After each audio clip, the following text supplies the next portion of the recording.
الرحمن الرحیم۔ گزشتہ چند نشستوں سے نماز کے مسائل جو بیان کیے جا رہے ہیں ان میں آذان کی بات آپ سن رہے ہیں اور آذان کے مسائل پر گفتگو ہو رہی ہے۔ آذان میں صحیح تلفظ بھی ضروری ہے، اس لیے جو لوگ آذان کو صحیح تلفظ سے ادا نہیں کرتے انہیں اس کی فکر کرنی چاہیے کہ آذان ہوتی ہی نہیں، اور بعض غلطیاں تو ایسی سنگین ہوتی ہیں کہ اس کے معانی اور مطالب کچھ سے کچھ ہو جاتے ہیں۔ مثلا اشہد میں ہا جو ہے اسے ادا نہ کرنا یہ غلطی ہے، اور اس کو اشہدو کی بجائے اشہدو پڑھتے ہیں، اور ہا کو جو ادا نہیں کرتے تو وہ شہادتین میں نقص آتا ہے۔ اسی طرح حی علی الصلاح ہے اور اس میں عین کو ادا نہ کرنا یہ بھی غلطی ہے، اور اس کی بھی اصلاح کرنی چاہیے۔ یہ ایسے ہی مثال کے طور پہ عرض کر رہے ہیں، وگرنہ یہ آذان در حقیقت کسی قاری سے بیٹھ کر مشق کرنے کی اور سیکھنے کی چیز ہے کہ آذان کیسے دی جائے گی اور آذان کے کلمات کو، جملوں کو کیسے ادا کیا جائے گا۔ ایک اور غلطی آپ دیکھیے کہ بعض اوقات بعض مؤذن جو ہیں وہ آذان دیتے ہوئے اشہد ان ایسے پڑھتے ہیں، تو یہ جو انا ہے نا، اس نون کے بعد نون پر زبر ہے اور اس کے بعد الف کا اضافہ اپنی طرف سے کر دینا، یہ بہت سنگین غلطی ہے اور اس کے مطلب کچھ سے کچھ مطالب اور معانی میں فرق پڑ جاتا ہے۔ اس لیے آذان کے لیے صحیح تلفظ کا ہونا بھی ضروری ہے۔ آذان اور اقامت سے پہلے اعوذ باللہ اور بسم اللہ کا پڑھنا ثابت نہیں ہے، تو اس لیے مؤذن تعوذ اور تسمیہ نہ پڑھے، کیونکہ امت میں یہ عمل نہیں رہا اور کسی نے بھی آذان کی ابتدا میں ان کلمات کو نہیں کہا۔ ایک آدمی اگر یہ کہتا ہے کہ آذان کے آغاز میں اعوذ باللہ اور بسم اللہ پڑھنے سے فرق کیا پڑتا ہے؟ کبھی کبھی اگر آپ آذان سنیں خاص طور پہ فجر کی، تو مؤذن جو ہیں وہ لاؤڈ سپیکر کھولتے ہیں اور آرام سے بسم اللہ پڑھتے ہیں اور اس کی آواز ہلکی ہلکی کبھی کبھی سنائی دیتی ہے۔ تو یہ مؤذن اگر اسے منع کیجئے آپ کہ بھئی بسم اللہ نہیں پڑھتے آذان سے پہلے، تو وہ کہتے ہیں جی کون سی گناہ کی بات ہے، کیا غلطی ہے۔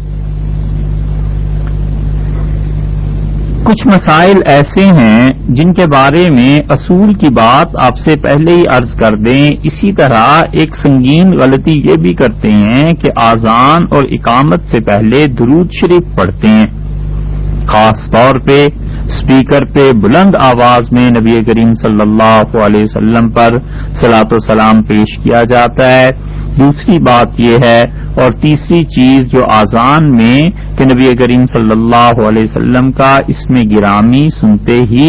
لوگ انگوٹھے چومنے لگتے ہیں، یہ سب ایسی چیزیں ہیں جو آذان کی سنتوں تو کیا اس سے بھی کم درجے میں غیر موقدہ سنن میں، مستحبات میں، آداب میں سے بھی کسی نے نہیں لکھی۔ یہ اختلافات تو اب شروع ہوئے نا جی، پچھلی 2 صدیوں سے۔ اس سے پیچھے چلے جائیے، آخر دین 1200 برس بھی کوئی چیز تھا یا نہیں تھا؟ تو اس لیے نبی کریم صلی اللہ علیہ وسلم کے اسم گرامی پر یہ انگوٹھے چومنا اور اسی طرح آذان اور اقامت سے پہلے درود شریف کا پڑھنا یہ کہیں بھی ثابت نہیں ہے اور کسی طرح اس کا ثبوت نہیں ملتا، کتاب و سنت میں اس کا ثبوت نہیں ہے، اور صحابہ کرام رضی اللہ عنہم کے تعامل سے یہ بات ثابت نہیں ہے۔ دین جس چیز کا نام ہے وہ رسول اللہ صلی اللہ علیہ وسلم کے بعد ہمیں اصول کے طور پر یہ بات دیکھنی ضروری ہے کہ صحابہ کرام رضی اللہ عنہم نے اس حدیث پر عمل کیا ہے یا نہیں کیا۔ اگر کوئی صحابی ایک حدیث بیان کرتا ہے اور اس پہ عمل نہیں کرتا تو اس کا مطلب یہ ہے کہ اس صحابی رضی اللہ عنہ کو کوئی نہ کوئی علت وجہ معلوم ہوگی، اسی لیے تو اس نے عمل نہیں کیا. وگرنہ صحابہ کرام رضی اللہ عنہم سب سے زیادہ مرغوب رکھتے تھے کہ رسول اللہ صلی اللہ علیہ وسلم کی پیروی کریں، اور سب سے زیادہ وہ دین کو سمجھنے والے تھے. اسی لیے اللہ تعالی نے رسول اللہ صلی اللہ علیہ وسلم کے بعد جو خلافت راشدہ قائم ہوئی ہے ان کے متعلق سورہ نور میں ارشاد فرمایا کہ لِيُمَكِّنَنَّ لَهُمْ دِينَهُمُ الَّذِي ارْتَضَىٰ لَهُمْ، اور وہ اللہ تعالی کا پسندیدہ دین اس دنیا میں مضبوطی سے قائم کریں گے. تو اگر رسول اللہ صلی اللہ علیہ وسلم کے بعد خلفائے راشدین رضی اللہ عنہ اس دنیا میں دین کو مضبوطی سے قائم نہیں کر سکے تو پھر یہ آیت کس کے لیے؟ جتنی گمراہی پھیلتی ہے اس گمراہی میں ایک بنیاد یہ بھی بنتی ہے کہ امت کا عمل اور رسول اللہ صلی اللہ علیہ وسلم کو براہ راست کر دیا جائے اور صحابہ کرام رضی اللہ عنہ کو درمیان سے نکال دیا جائے. اور ظاہر ہے کہ ہم میں سے کوئی آدمی جس کو ذرا بھی شعور اور عقل خدا نے عطا کی ہے وہ اس بات کا انکار نہیں کر سکتا کہ رسول اللہ صلی اللہ علیہ وسلم نے جو کچھ صحابہ کرام رضی اللہ عنہ سے کہا ہے انہوں نے اس کی اطاعت کی ہے، اور اگر کسی چیز کو انہوں نے ترک کر دیا ہے تو اس میں ضرور کوئی نہ کوئی وجہ ہوگی، تو ہمیں حق نہیں پہنچتا کہ ان چیزوں پر عمل کریں. حضرت ابو ہریرہ رضی اللہ عنہ کی روایت آتی ہے، اس اصول کی ہم آپ سے مثال عرض کرتے ہیں کہ حضرت ابو ہریرہ رضی اللہ عنہ نے روایت کی ہے کہ رسول اللہ صلی اللہ علیہ وسلم نے نجاشی بادشاہ کا جنازہ پڑھایا رحمہ اللہ. نجاشی عیسائی تھے اور صحابہ کرام رضی اللہ عنہ کے ہاں پہنچے تھے اور پھر وہ مسلمان ہو گئے، اور ان کا جنازہ جب ان کی انتقال ہوا تو رسول اللہ صلی اللہ علیہ وسلم نے ان کا غائبانہ جنازہ پڑھایا. اب یہ حدیث تو ہے واقعی صحیح کہ رسول اللہ صلی اللہ علیہ وسلم نے غائبانہ جنازہ پڑھایا ہے،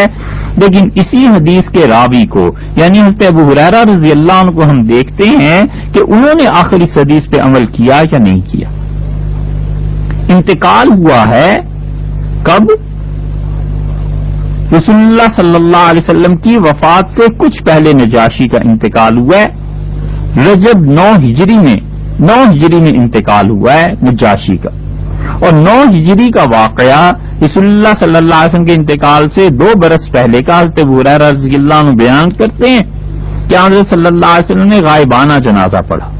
ٹھیک ہے صاحب، اور اس کے بعد حضرت ابو ہریرہ رضی اللہ عنہ کتنے برس زندہ رہے ہیں؟ 59 ہجری میں حضرت ابو ہریرہ رضی اللہ عنہ کا انتقال ہوا ہے. اس واقعے کے 50 برس بعد تک حضرت ابو ہریرہ رضی اللہ عنہ زندہ رہے ہیں، لیکن حضرت ابو ہریرہ رضی اللہ عنہ نے ساری زندگی میں ایک بھی جنازہ غائبانہ نہیں پڑھا. یہ ثبوت نہیں.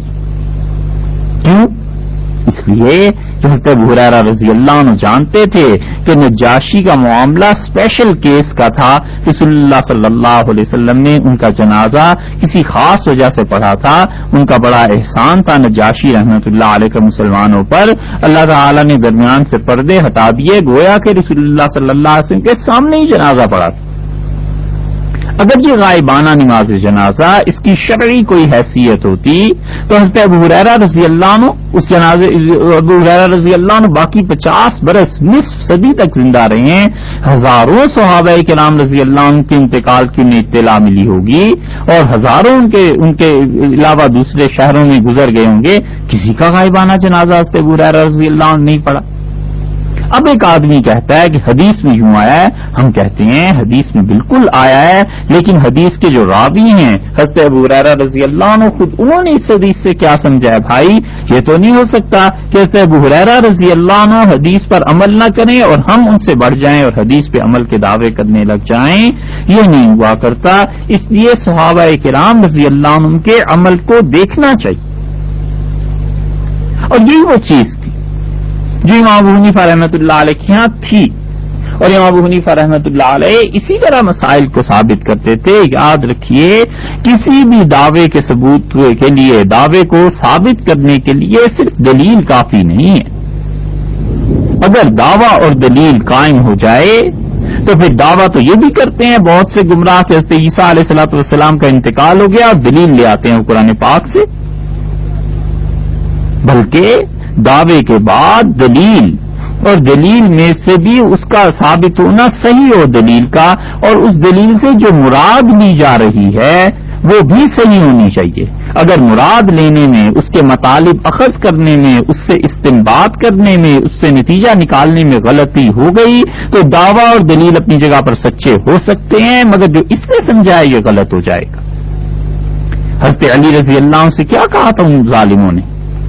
انہوں نے کہا کہ اللہ کے علاوہ کسی کا حکم نہیں مانیں گے، قرآن پاک میں یوں آیا، اور تم چونکہ اللہ کے علاوہ غیر کا حکم مانتے ہو لہذا تم اسلام سے نکل گئے۔ حضرت علی رضی اللہ عنہ نے کیا خوبصورت بات فرمائی، انہوں نے کہا کہ بات سچی ہے قرآن پاک سے، لیکن جو اس کا مفہوم یہ سمجھ رہے ہیں نا یہ غلط ہے۔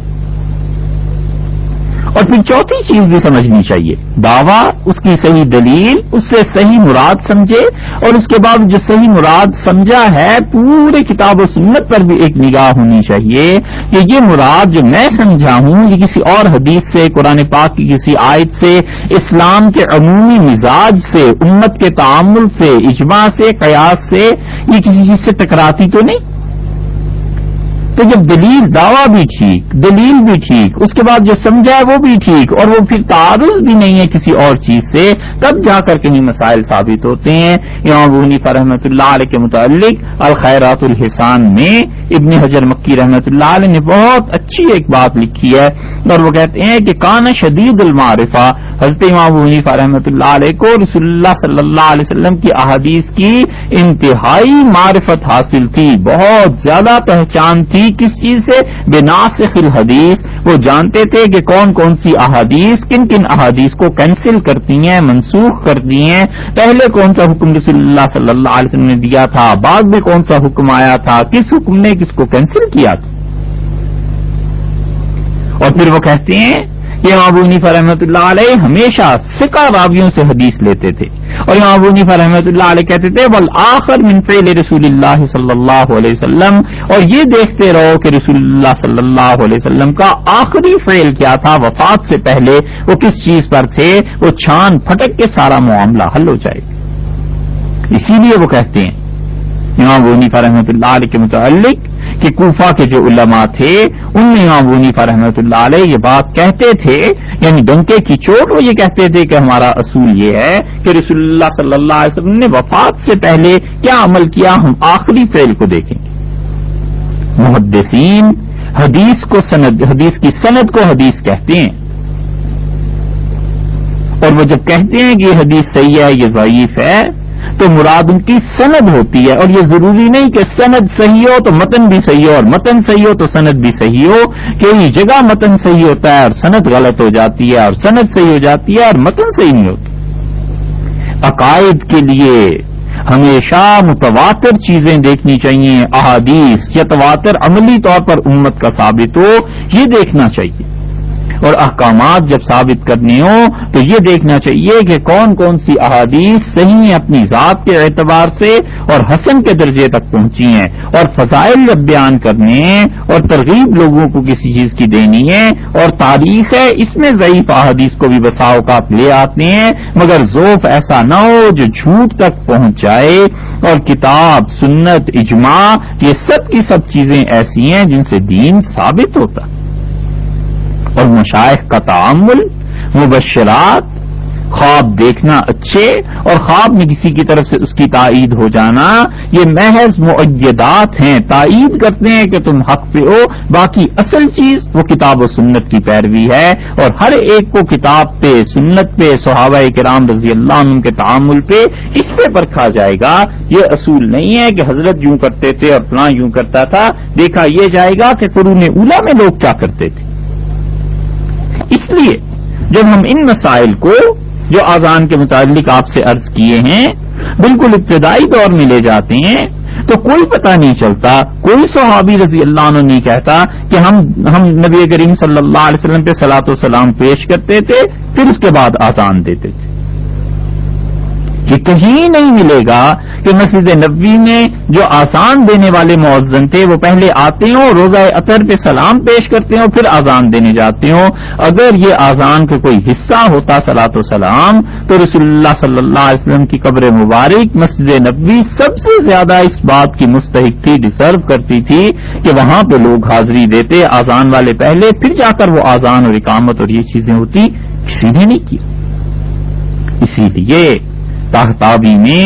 حنفی فقیہ ہیں، بہت بڑے فقہا میں ان کا شمار ہوتا ہے، انہوں نے صاف لکھا ہے کہ ومن المکروہات الصلاۃ علی النبی صلی اللہ علیہ وسلم فی ابتداء الاقامۃ لانہ بدعۃ، اور مکروہ کاموں میں سے، ناپسندیدہ کاموں میں سے یہ ہے کہ کوئی آدمی اقامت کے آغاز میں رسول اللہ صلی اللہ علیہ وسلم پر درود بھیجنے لگے۔ کیوں یہ ناپسندیدہ ہے؟ وہ کہتے ہیں لانہ بدعۃ، اس لیے کہ یہ بدعت ہے، یہ نیا طریقہ ہے جو لوگوں نے رائج کر لیا ہے۔ اسی طرح نبی کریم صلی اللہ علیہ وسلم کے متعلق انگوٹھے چومنا اور یہ دلیل دینا کہ اس لیے چومتے ہیں کہ نور اور یہ چیزیں تھیں، بہت بڑی بات ہے جو لوگ کہتے ہیں، سیدھی سادی سی بات ہے کہ کیا یہ عقیدے کا ایک حصہ ہے؟ مصنف عبدالرزاق کا نام لیتے ہیں نا، مصنف عبدالرزاق میں سرے سے نام و نشان ہی نہیں ہے اس حدیث کا، اور جو لوگ دعویٰ کرتے ہیں دلیل ان کے ذمے لائیں گے۔ اسی وجہ سے لکھنے والوں نے صاف لکھا ہے کہ یہ حدیث متشابہات میں سے ہے، یعنی وہ مانتے ہیں، جو مانتے بھی ہیں نا اس حدیث کو اور اس پہ بنیاد قائم کرتے ہیں انور ہونے کی، وہ بھی کہتے ہیں کہ یہ حدیث متشابہات میں سے ہے، اور ظاہری معنی اگر اس کے دیکھا جائیں کہ اللہ تعالیٰ کے نور سے ایسی بات ہوئی ہے تو یہ تو بالکل کفر ہے۔ نفی الفے امن انار بنور ہی کل شیء، یہ رسالہ ہے، یہ کبھی دیکھ لیجئے گا، اس کے بالکل آغاز میں انہوں نے لکھا ہے کہ وہ کہتے ہیں کہ یہ حدیث متشابہات میں سے ہے، اور متشابہات پہ بھلا عقیدے کا دار و مدار ہوتا ہے۔ غور کرنا چاہیے، سوچنا چاہیے کہ کس طرف چل رہے ہیں۔ اسی لیے نبی کریم صلی اللہ علیہ وسلم کا اسم گرامی سن کے آذان میں، اقامت میں انگوٹھے چومنا شامی نے لکھا ہے، شامی نے لکھا ہے وذکر ذالک الجراحی، اور جراحی نے، علامہ جراحی جو تھے انہوں نے تفصیل سے اس موضوع پر لکھا ہے، انگوٹھے چومنے کی روایت کو، اور اس پہ طویل گفتگو کی ہے۔ اور پھر شامی کہتے ہیں، شامی ایسے آدمی تھے رحمت اللہ علیہ کہ پچھلے 200 برس سے سارے حنفی اسی پہ فتویٰ دیتے ہیں، سب ان کی کتاب کی طرف رجوع کرتے ہیں جتنے مفتی ہیں، وہ کہتے ہیں ولم یصح فی المرفوع من کل ھذا شیء، اور اس ساری گفتگو میں یہ ساری بحث جو ہے رسول اللہ صلی اللہ علیہ وسلم سے کوئی ایک حدیث بھی صحیح طور پر روایت ثابت نہیں۔ شیخ اجلونی نے کشف الخفا میں ان احادیث کو جمع کر دیا ہے جن احادیث کے متعلق لوگوں میں مشہور ہے کہ یہ حدیثیں ہیں اور وہ اصل میں حدیث نہیں، اور شیخ صاف کشف الخفا کی دوسری جلد میں لکھتے ہیں کہ ولم یصح فی المرفوع من کل ھذا شیء، اور یہ جتنی بحث لوگ کرتے ہیں کہ حضرت صلی اللہ علیہ وسلم کا نور مبارک تھا اور یہ تھا وہ تھا، وہ کہتے ہیں کوئی ایک چیز بھی صحیح سند سے حدیث میں ثابت نہیں۔ مصنف عبدالرزاق کے متعلق کہنا، یہ تو ان کا کلام ہے، مصنف عبدالرزاق کے متعلق کہنا کہ یہ اس میں آ گئی ہے، ارے کس نے، جنہوں نے بھی لکھی ہے اس کے حوالے سے ان سے ممکن ہے غلطی ہو گئی ہو، انہوں نے کسی کتاب کے بجائے کسی کتاب کا نام لکھ دیا ہو، مصنف کبھی کبھی لکھ جاتا ہے، نہیں غلطی ہوئی فرض کر لیں، تو اب جو مصنف عبدالرزاق ہمارے ہاتھ میں ہے اس میں تو کوئی ایسی چیز نہیں ہے۔ اور پھر اگر عقیدہ اتنے ہی تواتر کے ساتھ ہوتا اور آذان کے ساتھ یہ سب کی سب چیزیں شامل ہوتی تو سوچنے کی بات یہ ہے کہ رسول اللہ صلی اللہ علیہ وسلم کے بعد صحابہ کرام رضی اللہ عنہم نے عمل کیا، اور اگر یہ عمل کیا ہوتا انہوں نے تو تابعین، تبع تابعین، اب تک چلتا نا، کہیں تو کوئی بھی سے نہیں دکھتا۔ فقہا تو یہاں تک لکھتے ہیں کہ تکبیر تحریمہ سے پہلے اقامت کے وقت ہاتھ باندھنا یہ سنت کے خلاف ہے، لہذا جو آدمی ہاتھ باندھے اسے منع کرنا چاہیے کہ ہاتھ نہیں باندھا کرتے، اقامت کے وقت ہاتھوں کو کھلا چھوڑ دینا چاہیے۔ چھوٹی چھوٹی باتوں تک کا وہ خیال رکھتے ہیں۔ وہ کہتے ہیں نماز پڑھ کے سلام پھیرتا ہے نا آدمی، سلام پھیرنے کے بعد اسی طرح بیٹھے رہنا مکروہ ہے، اور مکروہ کیوں لکھتے ہیں؟ وہ کہتے ہیں کہ اگر اسی طرح بیٹھا رہے گا، دونوں ہاتھ اس کے زانوؤں پر رہیں گے، سر بھی جھکا رہے گا، تو جو لوگ آگے سے اس کے گزرنا چاہتے ہیں وہ تو یہی سمجھیں گے کہ یہ سلام یہ نماز میں، حالانکہ یہ نماز پوری کر چکے ہیں. تو کہتے ہیں لوگوں کو تکلیف دینا درست نہیں، اس لیے یہ مکروہ ہے، اپنی ہیئت کو بدل لینا چاہیے. تو آپ نے دیکھا چھوٹی چھوٹی چیزوں کو بھی وہ مسائل میں درج کرتے ہیں، لکھتے ہیں، اسی لیے تاکہ لوگ دین کو سیکھیں، دین کی تعلیم حاصل کریں. تو یہ آذان، یہ اقامت، یہ نماز ایسی چیزیں ہیں جو باقاعدہ سیکھنی چاہیے، کہیں جا کر تعلیم حاصل کرنی چاہیے تاکہ آذان دینے کا جو ثواب ہے وہ پورے کا پورا ملے، اقامت کا جو ثواب ہے وہ پورے کا پورا ملے. اقامت معمولی چیز ہے، آذان سے افضل ہے. ابن نجیم رحمۃ اللہ علیہ نے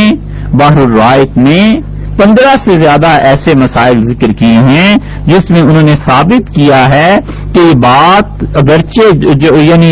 جو بات اعلیٰ درجے کی ہے، سنت موقدہ ہے فرض کر لیجئے، یا فرض ہے، ضروری ہے، اور فلاں کام ایسے ہیں جو اس کلیے کے تحت نہیں آتے، جہاں پہ یہ آتا ہے کہ فرض زیادہ ہے اور سنت کم ہے اس سے. وہ کہتے ہیں یہ 15 یا 17 مقامات ایسے ہیں کہ بظاہر یہ چیزیں تھوڑی بات ہے، درجہ تھوڑا ہے ان کا، لیکن ثواب میں اصل سے زیادہ. وہ کہتے ہیں قرض ہے، قرض میں نادار کو مہلت دینا واجب ہے، ضروری ہے، اور معاف کر دینا اگرچہ نفل ہے، واجب نہیں ہے، معاف کر دینا نفل ہے، لیکن یہ نفل اس واجب سے افضل ہے، زیادہ ثواب ملے گا. وہ کہتے ہیں زکوٰۃ فرض ہے، اور ہدیہ دینا مسلمان بھائی کو، کسی کو تحفہ بھیجنا، یہ مستحب ہے، لیکن وہ کہتے ہیں ثواب کے اعتبار سے یہ مستحب اس فرض سے زیادہ ثواب رکھتا ہے. اسی طرح اقامت جو ہے، یہ اقامت زیادہ ثواب رکھتی ہے، آذان سے بھی زیادہ ثواب رکھتی ہے. آذان کو اقامت کو اگرچہ آذان پہ ترجیح حاصل نہیں ہے، اس کے باوجود اقامت میں ثواب زیادہ ہے. تو جب آدمی یہ سیکھا ہوا ہو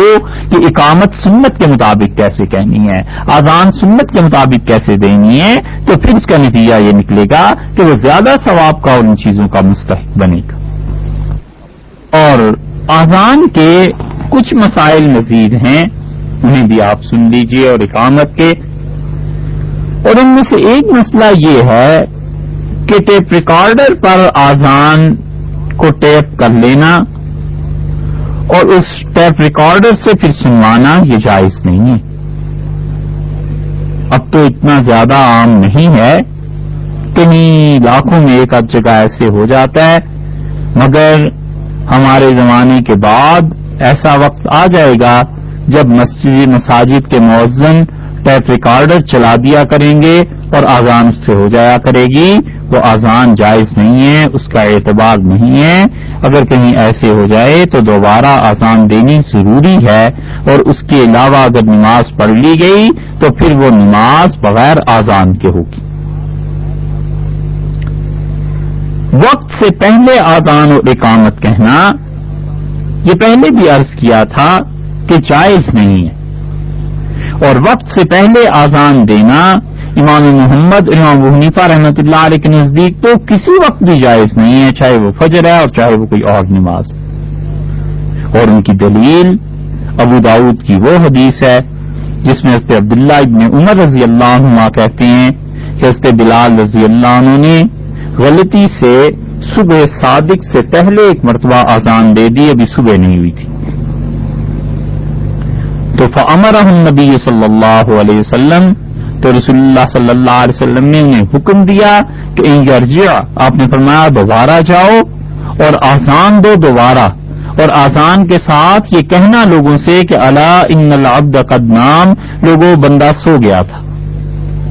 یہ یا تو سرزنش کے طور پر فرمایا ہے، تنبیہ کے طور پہ کہ تم اپنی غلطی کا اعتراف کرو، اور یہ کہنا. تو حضرت بلال رضی اللہ عنہ نے آذان دی اور اتنی اونچی آواز سے لوگوں سے یہ بھی کہا کہ الا ان العبد قد نام، لوگوں سنو بندہ سو گیا تھا، مجھے نیند آ گئی تھی، سو گیا تھا.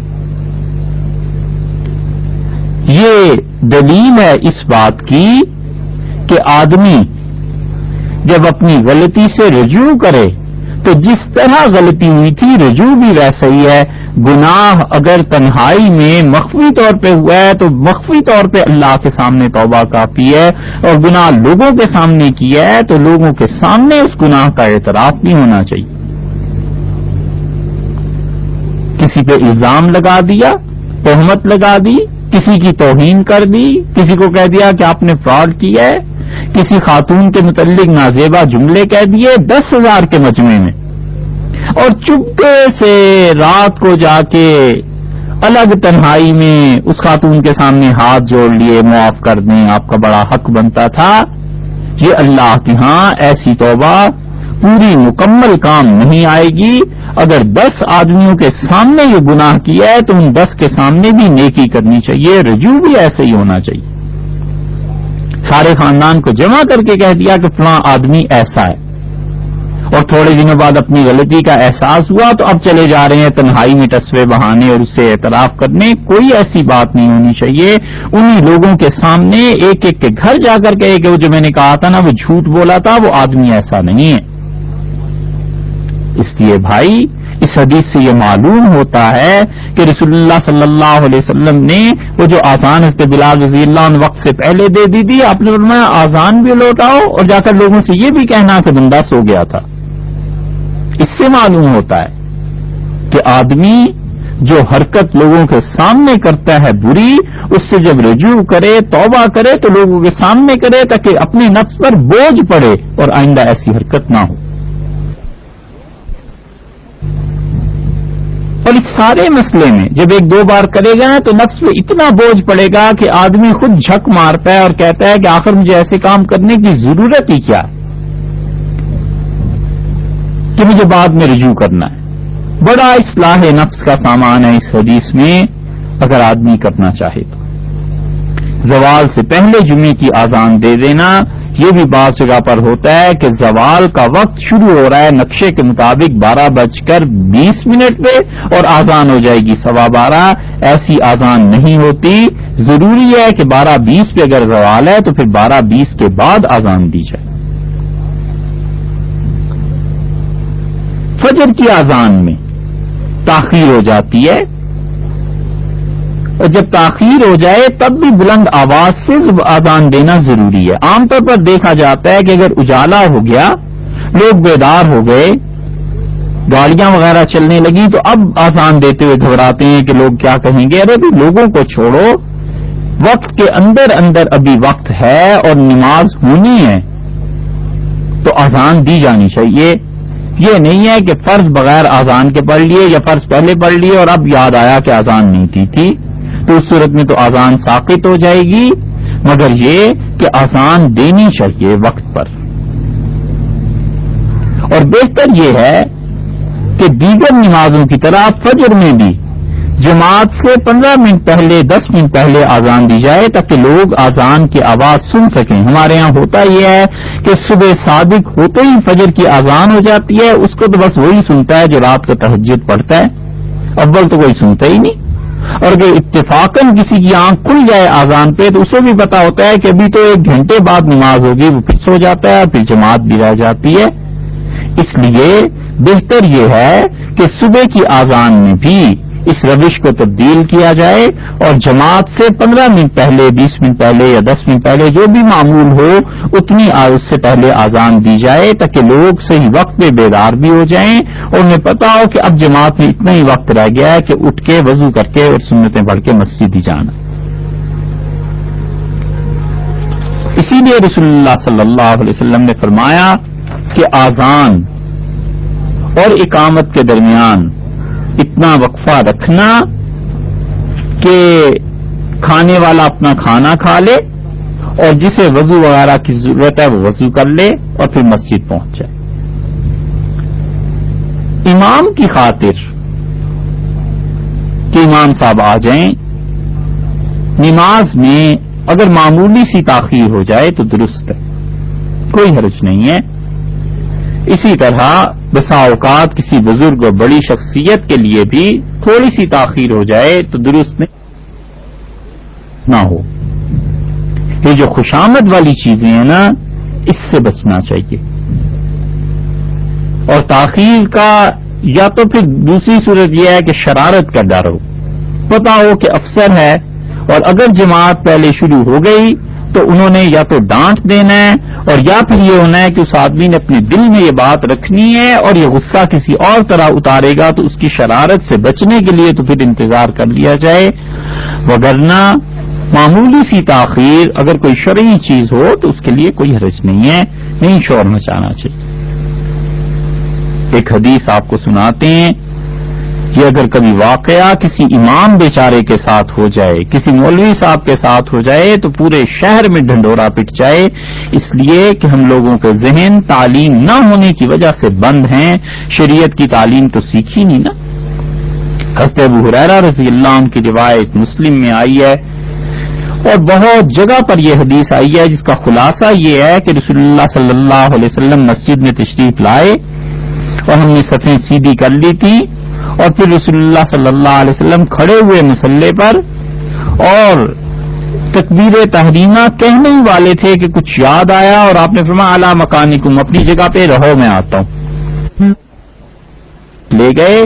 اور رسول اللہ صلی اللہ علیہ وسلم واپس تشریف لائے اور آپ کے سر مبارک کے بالوں سے پانی کے قطرے ٹپک رہے تھے اور غسل ضروری تھا، اور رسول اللہ صلی اللہ علیہ وسلم بھول گئے، غسل نہیں فرمایا اور مسجد میں تشریف لے آئے اور پھر آ کے آپ نے ہمیں نماز پڑھائی۔ یہ واقعہ حدیث کی کئی کتابوں میں، صحیح کتابوں میں آیا ہے، اگر یہ شہر میں ایک مرتبہ پیش آ جائے تو لوگ اس امام کو مار ڈالیں، جان کھا جائیں اس کی، یہ ہو جاتا ہے، بشریت ہے، انسان بھول جاتا ہے، انسان سے غلطی ہو جاتی ہے، خطا ہو جاتی ہے۔ نبی کریم صلی اللہ علیہ وسلم تو خیر خطا اور ان چیزوں سے مبرہ اور بلند و پاک ہستی تھی، لیکن یہ احادیث بتاتی ہیں اس قسم کی چیزیں کہ وسعت ہونی چاہیے، اگر تھوڑی بہت تاخیر ایسے ہو بھی جائے کوئی حرج نہیں ہے، انسان ایسے حالات پیش آ جاتے ہیں۔ اقامت،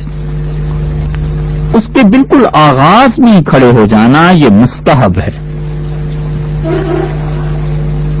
اور رسول اللہ صلی اللہ علیہ وسلم تنبیہ فرمایا کرتے تھے، آپ فرماتے سووا صفوفکم، یہ الفاظ آپ نے حرمین شریفین میں سنے ہوں گے کہ سووا صفوفکم، رسول اللہ صلی اللہ علیہ وسلم فرماتے تھے صفوں کو سیدھا کر لو،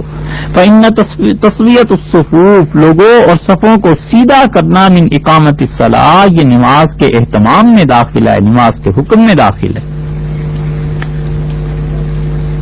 اور ایک جگہ سے نعمان رضی اللہ عنہ کی روایت مشکات میں آئی ہے کہ رسول اللہ صلی اللہ علیہ وسلم ہماری صفوں کو درست کرتے تھے اور ہم برابر کھڑے ہو جاتے تھے، پھر اس کے بعد تکبیر تحریمہ کہی جاتی تھی، اور اس پہ عمر رضی اللہ عنہ نے تو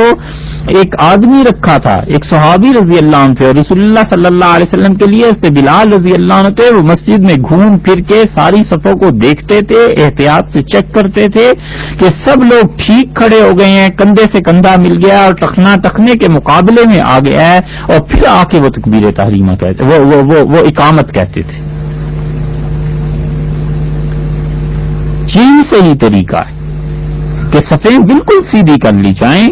اور پھر اس کے بعد اقامت ہو۔ حدیث میں آیا ہے ایک شخص کھڑے تھے، ایک صحابی رضی اللہ، اور ان کا سینہ سب سے کچھ باہر نکلا ہوا تھا، تو رسول اللہ صلی اللہ علیہ وسلم عباد اللہ کے بندو تم اپنی صفوں کو سیدھا اور ٹھیک رکھو، وگرنہ اللہ اس اختلاف کو تمہارے دل میں ڈال دے گا، پھوٹ پڑ جائے گی۔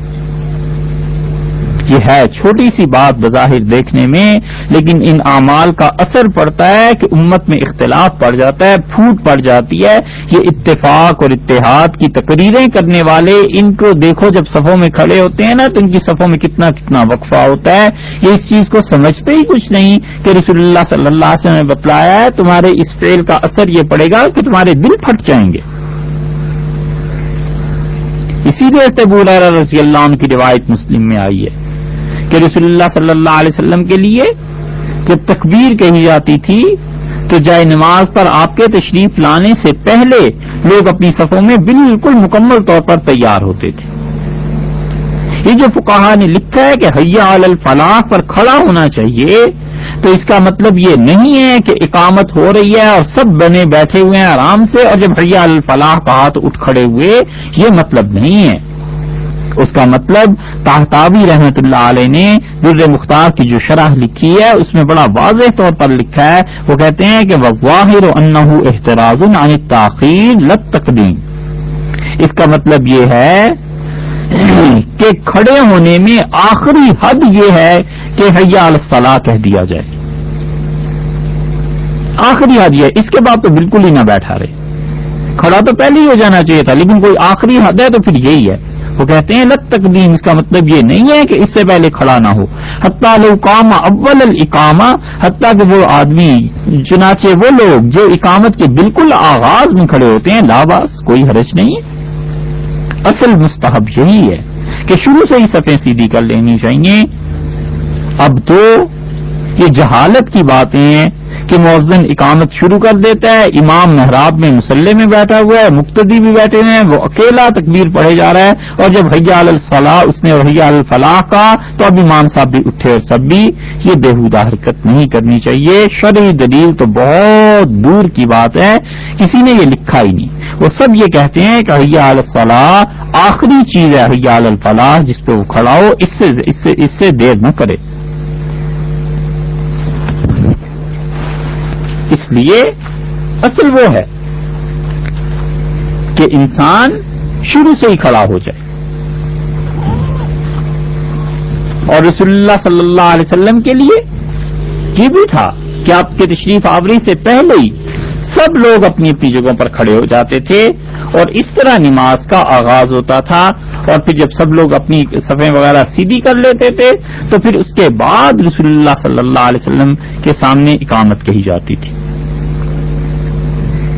مؤذن کا اذان کے مسائل سے بھی واقف ہونا چاہیے، اور اقامت کے مسائل سے بھی واقف ہونا ضروری ہے، لیکن یہ تو صاحب تعلیم کی بات ہے، اور تعلیم وہ حاصل نہیں کرنی۔ فقہا نے لکھا ہے کہ مؤذن کے لیے یہ مستحب ہے کہ عالم بالسنہ، اسے سنت کا علم ہو، تقین متقی انسان ہو، اور جاہل اور فاسق انسان کی اذان مکروہ ہے، اور مؤذن ایسا ہے جو اذان صحیح دے ہی نہیں سکتا۔ مثلا اشہد ان لا الہ الا اللہ اسے کہنا تھا تو وہ پڑھتا ہے اشہد ان لا الہ، اور حی علی الصلاۃ کی بجائے وہ حی علی الصلاۃ کہتا ہے، عین کو کھا جاتا ہے درمیان سے، حی علی الصلاۃ کہنا تھا نا، تو کہتا کیا ہے حی علی الصلاۃ، حی علی الفلاح۔ ایسے مؤذن کو رکھنا ہی درست نہیں، اور نہ ہی اس کو تنخواہ دینی جائز ہے۔ مؤذن وہ ہونا چاہیے جو اچھا واقف ہو دین کا، کم سے کم تنخواہ والا مؤذن تلاش کرتے ہیں، اور اتنی بھی مؤذن کی تنخواہ نہیں ہوتی جتنا اپنے ذاتی ڈرائیور کی ہوتی ہے۔ مؤذن بس کم سے کم ہو، حالانکہ حضرت ابو ہریرہ رضی اللہ عنہ کی روایت میں آیا ہے رسول اللہ صلی اللہ علیہ وسلم نے فرمایا، لوگوں امام ذمہ دار انسان ہوگا، تمہاری نمازوں کی ذمہ داری ہے اس پہ، اور مؤذن پر اعتماد کیا گیا ہے۔ اور کنز المال میں آیا ہے کہ ایک آدمی نے عرض کیا رسول اللہ صلی اللہ علیہ وسلم سے کہ اللہ کے رسول، یہ اذان پہ آپ نے اتنی فضیلت بیان کی ہے کہ ہم میں ایک دوسرے سے آگے بڑھنے کا جذبہ پیدا ہو گیا ہے کہ ہم میں سے کون اذان دے، اس سعادت کو کون حاصل کرے؟ تو رسول اللہ صلی اللہ علیہ وسلم ان بعدکم زمانن، یہ تمہارا حال درست ہے، ٹھیک ہے دین کا شوق، مگر تمہارے بعد ایک ایسا زمانہ آئے گا سفلتہم مؤذنوہم، کہ میری امت میں اذان دینے والے سفلا لوگ رکھے جائیں گے۔ سفلا لوگ کون؟ کمینہ آپ اس کا ترجمہ کرتے ہیں نا، سفلا سے ایک مطلب یہ بھی ہے کہ جاہل، ان پڑھ لوگ رکھے جائیں گے۔ اور ایک دوسری روایت میں آتا ہے وہیں پہ کنز المال میں ہی کہ حضرت عمر رضی اللہ عنہ روایت کی کہ رسول اللہ صلی اللہ علیہ وسلم سیاتی علی الناس زمان، میری امت پہ ایک ایسا زمانہ آ جائے گا کہ یہ اذان کی ذمہ داری کو بھول جائیں گے علی ضعفائہم، اور اس معاشرے میں سب سے کمزور طبقہ جو ہوگا نا اسے کہیں گے تم اذان دو۔ وَتِلْكَ لَهُ مِنْ، حالانکہ یہ اذان دینے والے یہ اتنے معزز لوگ ہیں کہ ان کے گوشت حرمہ اللہ علی النار، اللہ نے ان مؤذنوں کا گوشت آگ پر حرام کر دیا ہے، جہنم میں نہیں پھینکے گا خدا اذان دینے والے کو۔ لحوم المؤذنین، جو اذان دیتے ہیں ان کا گوشت جہنم میں نہیں جائے گا، مگر اتنی بڑی فضیلت کے باوجود کہ خدا ان کی مغفرت کرے گا، میری امت اذان دینا چھوڑ دے گی۔ علی وفائہم، جو معاشرے میں سب سے کمزور طبقہ ہوگا اذان اس کو دے دیں گے۔ اسی طرح صحابہ کرام رضی اللہ عنہم کو اللہ کے اچھے بندوں کو برا بھلا کہنے والا اور ان کی مذمت کرنے والا، اس کی اذان مکروہ ہے۔ عالمگیری میں لکھا ہے کہ ولا تقبل شہادت من یظہر سب السلف الذین هم الصحابہ والتابعون، کہ وہ انسان جو صحابہ کرام رضی اللہ عنہ کو برا کہے اور تابعین کو برا کہے، اور امام ابو حنیفہ رحمۃ اللہ علیہ تابعین میں سے تھے نا، انہیں برا کہے اور ان کے دوستوں کو برا کہے، تابعین سارے ہی سوائے ان کے جو ظالم تھے، باقی جو تابعین ثقہ تھے انہیں صحابہ کرام رضی اللہ عنہ تو از اول تا آخر سب کے سب اچھے تھے، انہیں اگر کوئی برا کہتا ہے تو وہ کہتے ہیں وہ فاسق ہے، ایسے شخص کی اذان اس کا اعادہ کیا جائے گا، دوبارہ دی جائے گی۔ حضرت ابو سعید رضی اللہ عنہ کی روایت آتی ہے، معلوم ہوتا ہے اس سے کہ صحابہ کرام رضی اللہ عنہ کا کیا مقام تھا رسول اللہ صلی اللہ علیہ وسلم کی نظر میں،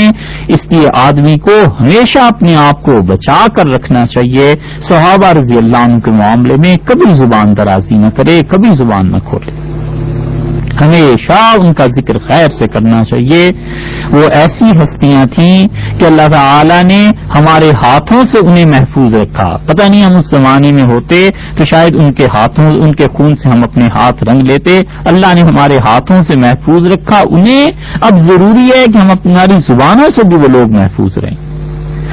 مشکات میں آیا ہے ایسے ابو سعید رضی اللہ عنہ کی روایت میں کہ رسول اللہ صلی اللہ علیہ وسلم لا تسبوا اصحابی، میرے صحابہ رضی اللہ عنہ کو برا نہ کہنا، میرے دوستوں کو۔ فلو ان احدکم انفق مثل احد، اور تم میں سے کوئی آدمی احد پہاڑ کے برابر بھی نہ تولے سونے کو، اور اتنا سونا خدا کی راہ میں خرچ کر دے، تو میرے صحابہ رضی اللہ عنہ کے مد احدہم ولا نصیفہ، وہ تو میرے صحابہ رضی اللہ عنہ کے مد 600-700 گرام ہوتا ہے، اتنی 600-700 گرام کی خیرات کر دیں وہ گندم کی کسی چیز کی، اور آدھا مد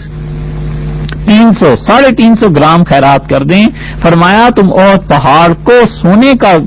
کے اتنا سونا خرچ کر دو تو تم اس کے برابر نہیں پہنچ سکتے۔ عبداللہ ابن مغفل رضی اللہ عنہ کی روایت ہے، ابن مغفل رضی اللہ عنہ نے کہا رسول اللہ صلی اللہ علیہ وسلم اللہ فی اصحابی، ڈرنا اللہ سے ڈرو میرے صحابہ، میرے دوستوں کے بارے میں، لا تتخذوہم غرضا من بعدی، اور میرے صحابہ رضی اللہ عنہ کو میرے بعد تم تنقید کا نشانہ نہ بنانے بیٹھ جانا۔ اور لوگوں سمجھو، فمن احبہم، جو ان سے محبت کرتا ہے، فبحبی احبہم، وہ میری وجہ سے تو ان سے محبت کرتا ہے۔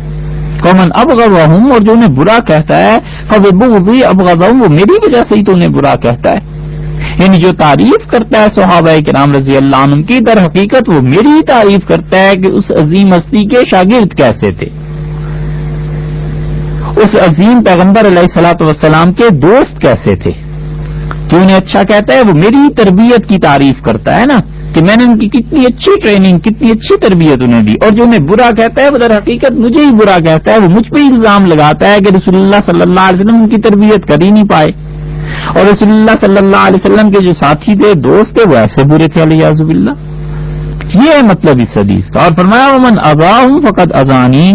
اور جو انہیں تکلیف دیتا ہے، ستاتا ہے، وہ یقیناً مجھے ستاتا ہے، اور یاد رکھو جو مجھے ستاتا ہے فقد اذى اللہ، وہ اللہ کو تکلیف دیتا ہے، ومن اذى اللہ، اور جو اللہ کو تکلیف دے گا، سلسلہ کہاں جا پہنچا ہے، فیوشک ان یاخذہ، تو اللہ اسے جلدی انتقام لے لے گا، خدا اسے بہت جلدی پکڑ لے گا۔ تو صحابہ رضی اللہ عنہ کو برا کہنا، یہ آخر پہ جا کر سلسلہ کہاں اللہ تعالی تک پہنچ جاتا ہے۔ اسی لیے عالمگیری میں لکھا ہے کہ جو آدمی صحابہ کرام رضی اللہ عنہ کو برا کہے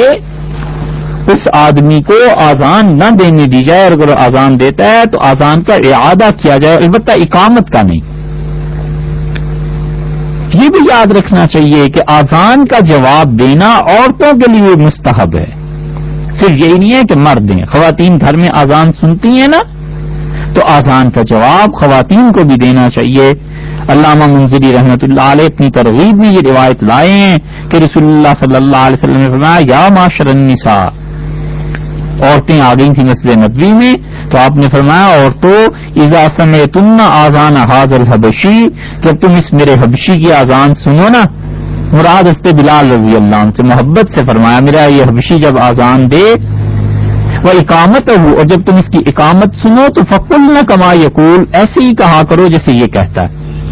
تو عورتوں کے لیے بھی آذان اور اقامت کا جواب دینا مستحب ہے، جو اپنے گھروں میں مردوں کو بھی تعلیم دینی چاہیے۔ شاید 10% عورتیں ہوں گی جو اس مسئلے کو جانتی ہوں گی پوری قوم میں۔ مردوں کے ذمے ہے کہ تعلیم دیں کہ آذان جو محلے میں ہوتی ہے اس کا جواب آپ کے لیے بھی قیامت میں فائدہ دے گا۔ اور وہ حالات جو شدید انسانی ضروریات کے ہوتے ہیں، بیت الخلاء وغیرہ، اس میں آذان کا جواب نہیں دینا چاہیے۔ اسی طرح اگر کوئی دینی اسباق ہو رہے ہیں اس میں بھی آذان کا جواب دینا مستحب نہیں رہتا۔ پھر کوئی کھانے میں مصروف ہے تو کھانے میں بھی آذان کا جواب نہیں ہے۔ تلاوت کرتے ہوئے ایک تو یہ ہے کہ کوئی آدمی تلاوت کر رہا ہے تو تلاوت کو بند کر کے آذان کا جواب دے، یہ مستحب ہے۔ اور ایک ہے وہ جو تعلیم حاصل کر رہا ہے، تلاوت نہیں کر رہا، تعلیم ہے، کوئی قاری سے پڑھا رہا ہے یا یہ کہ یہ حفظ کر رہا ہے، تو اس موقع پر اگر تعلیم کی وجہ سے آذان کا جواب نہیں دیتا تو کوئی حرج نہیں۔ تعلیم ضروری ہے، اور ہمیشہ یہ مسئلہ یاد رکھیے گا کہ حنفی فقہا نے علم کو ذکر پر ترجیح دی ہے، علم کو ذکر پر ترجیح دی ہے۔ اس لیے وہ کہتے ہیں کہ رات بھر نفل پڑھنے سے افضل یہ ہے کہ دین کے 2 مسئلے آدمی سیکھ لے، ایک مسئلہ سیکھ لے دین میں، دین کی تعلیم، اس کو اللہ کی یاد، اللہ کے ذکر پر بھی ترجیح حاصل۔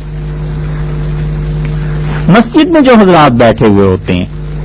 اذان ہو گئی، کچھ لوگ مسجد میں پہلے سے آ گئے، مغرب کی نماز میں عام طور پہ ہو جاتا ہے، ان کے لیے بھی اذان کا جواب دینا مستحب ہے۔ یہ نہیں ہے کہ چونکہ مسجد میں بیٹھے ہیں لہذا اذان کا جواب نہ دیا جائے، ان کے لیے بھی مستحب ہے۔ ہاں، جمعے کی جو دوسری اذان ہوتی ہے نا امام کے سامنے، اس کا جواب کوئی نہیں دے گا، وہ تو صرف سننا ہے۔ اور جو اذان اور اقامت سنت کے خلاف کہی جائے اس کا جواب نہیں ہے۔ سنت کے خلاف پڑھی گئی اذان کا کوئی جواب نہیں، اس میں کوئی باتیں بھی کرتا ہے، کوئی اور ایسی چیزیں بھی ہیں تو کوئی اس کا حرج نہیں ہے، مستحب کا ترک اس کے ذمے نہیں آتا۔ اور خطبے کی اذان کا جواب دینا، خطبے سے پہلے دوسری اذان جو جمعے کی ہوتی ہے اس کا کوئی جواب نہیں ہے، بلکہ یہاں تک کہ فقہا نے لکھا ہے مکروہ ہے۔ اور دلیل یہ دی ہے کہ رسول اللہ صلی اللہ علیہ وسلم نے فرمایا جس نے جمعے کے دن غسل کیا اور حد الامکان اپنے آپ کو پاک کیا، اور پھر اس کے بعد اس کے پاس کوئی خوشبو تھی وہ بھی اس نے لگائی، اچھے کپڑے جو جمعے کے لیے اس نے الگ کیے ہوئے تھے وہ پہنے، اور پھر مسجد میں پہنچ کے 2 آدمیوں کو بھی تکلیف نہیں دی، یعنی ان کے درمیان گھس کے بیٹھ جائے، یہ بھی نہیں کیا، اور پھر جتنی نماز اللہ نے اس کے لیے طے کی تھی اس نے پڑھ لی، یعنی جمعہ اچھی طرح پڑھ لیا۔ ثم اذا خرج الامام انصتا، اور پھر وہ چپ رہا جب امام خطبے کے لیے آیا تو وہ خاموش بیٹھا رہا، نماز پوری ہو گئی، غفر له ما بینہ وبین الجمعۃ الاخرى، تو اس نے اس جمعے کے اور آئندہ جو جمعہ آ رہا ہے اس جمعے سے اس جمعے تک کی ساری خطائیں اللہ سے معاف کرا دیں۔ صحیح بخاری میں آیا۔ یہ دلیل ہے اس بات کی کہ رسول اللہ صلی اللہ علیہ وسلم کا فرمانا کہ جب امام آیا خطبے کے لیے تو وہ چپ بیٹھا رہا، اس کا مطلب یہ ہے کہ اذان کی کوئی جواب نہیں ہے، بس چپ بیٹھنا ہے اس وقت بھی۔ ایسے ہی جب اذان ہو جائے تو پھر اگر کوئی شخص مسجد کے حدود کے اندر ہو تو بغیر شدید ضرورت کے پھر اذان سننے کے بعد مسجد سے نہیں نکلنا چاہیے۔ رسول اللہ صلی اللہ علیہ وسلم نے ایسے شخص کو منافق کہا ہے ابن ماجہ میں حضرت عثمان رضی اللہ عنہ کی روایت آئی ہے کہ رسول اللہ صلی اللہ علیہ وسلم نے فرمایا جو شخص مسجد میں تھا اور آذان ہو گئی اور پھر وہ نکل گیا اور کوئی شدید ضرورت سے پیش نہیں آئی تھی وہو لا یرید الرجع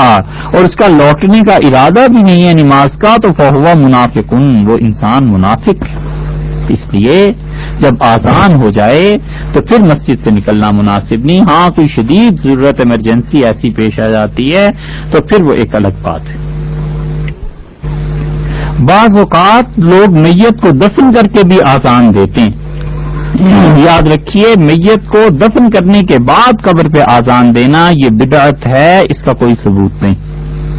شامی میں لکھا ہے کہ میت کو قبر میں اتارنے کے وقت آذان دینا یہ سنت نہیں ہے،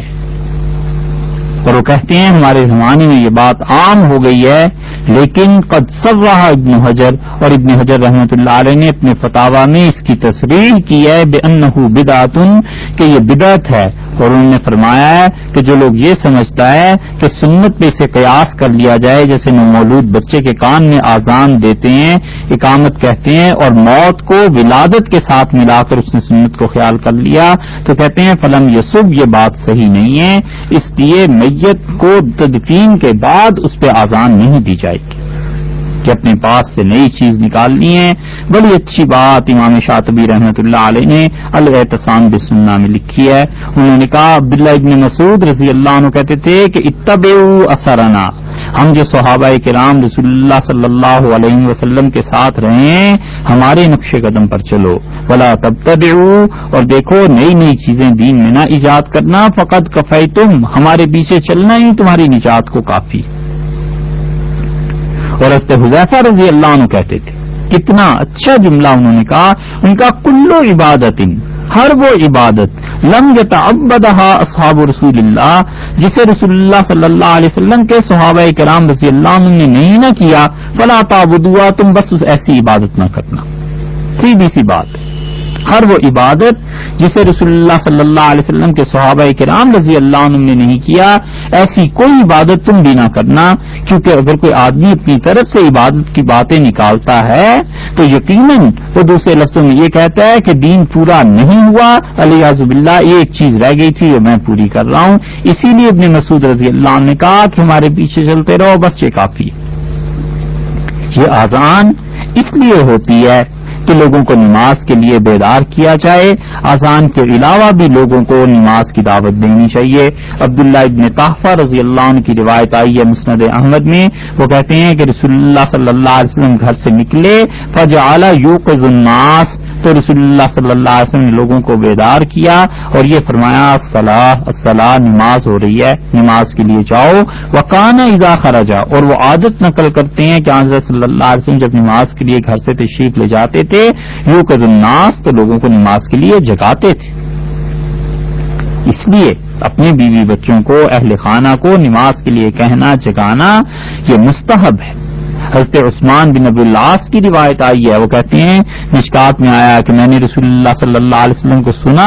آپ نے فرمایا حضرت داؤد علیہ الصلوۃ والسلام رات کے آخری حصے میں یا ایک خاص وقت آتا تھا، اپنے گھر والوں کو جگاتے تھے اور کہتے تھے کہ داؤد کی اولاد، داؤد کے گھر والوں، داؤد کی بیویاں، کھڑے ہو جاؤ اور اللہ کے لیے نماز پڑھو، اس لیے کہ یہ وقت ایسا ہے جب خدا تمہاری دعا کو قبول کرتا ہے۔ یہی بات حضرت عائشہ رضی اللہ عنہا کی بھی آتی ہے کہ رسول اللہ صلی اللہ علیہ وسلم کے متعلق وہ فرماتی ہیں کہ وہ تہجد پڑھتے تھے اور رسول اللہ صلی اللہ علیہ وسلم تہجد کے بعد پھر مجھے اٹھا دیتے تھے۔ مسند احمد میں آتا ہے وطر پڑھنا چاہتے تھے تو رات کا آخری حصہ ہو جاتا تھا تو مجھے اٹھا دیتے تھے کہ میں وطر کی نماز پڑھ لوں۔ اسی لیے حکم یہ ہے کہ بچے جب 10 سال کے ہو جائیں تو نماز میں کوتاہی نہ کرو، انہیں نماز کی عادت ڈالو۔ تو آسان بھی اسی لیے ہے کہ نماز کی عادت ڈالنی ہے، نماز کا حکم دینا ہے، نماز کا بتانا ہے کہ جب آذان ہو جائے تو پھر اس طرح نماز کا پڑھنا یہ ضروری ہے۔ اس لیے یہ نماز کے مسائل، ان چیزوں کو بھی سیکھنا چاہیے اور اپنے گھر والوں کو بھی تلقین کرنی چاہیے۔ بقیہ مسائل جو آگے نماز کے آ رہے ہیں انشاءاللہ اگلی نشست میں عرض کریں گے۔ السلام علیکم ورحمۃ اللہ وبرکاتہ۔